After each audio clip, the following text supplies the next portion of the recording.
à tous les parents des enfants qui ne dorment pas en ce moment la nuit ou qui ont du mal à se coucher. Première chose, éloignez tout ce qui est anxiogène, parce que le contexte est terriblement anxiogène. Éloignez la radio évidemment, la télé évidemment, éloignez de votre vocabulaire épidémie, pandémie, confinement, contamination, masque, gants, Covid-19, coronavirus, virus. Parlons d'autre chose.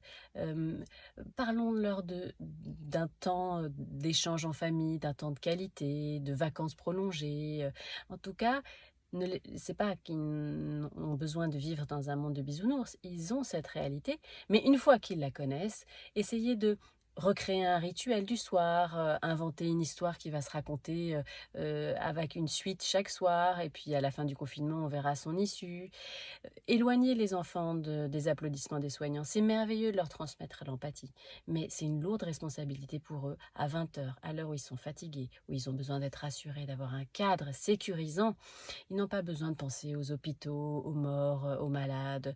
Non, ils ont besoin de penser à leur vie d'enfant. Ça, c'est pour le soir. La nuit, s'ils se réveillent, eh bien, prenez un temps pendant la journée pour raconter ce qui s'est passé la nuit. Peut-être les faire dessiner, les faire écrire s'ils sont plus grands. Qu'est-ce qui s'est passé dans ta tête? De quoi as-tu peur? Qu'est-ce qui peut arriver de pire? N'ayez pas peur de les faire verbaliser s'ils sont anxieux, s'ils se sont réveillés la nuit, bien sûr, de les faire dessiner, mais que tout ça sorte de leur tête. Et on peut leur faire faire aussi de la pâte à modeler. Le but, en fait, c'est de pouvoir en parler tranquillement et passer à autre chose après.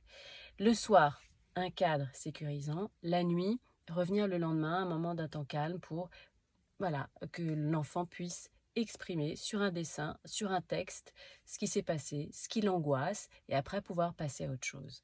Courage, et si vous ne l'avez pas encore commandé, mon livre est sur Amazon, Mon enfant ne veut pas dormir. Il y a plein d'astuces qui vont peut-être, j'espère, pouvoir vous aider.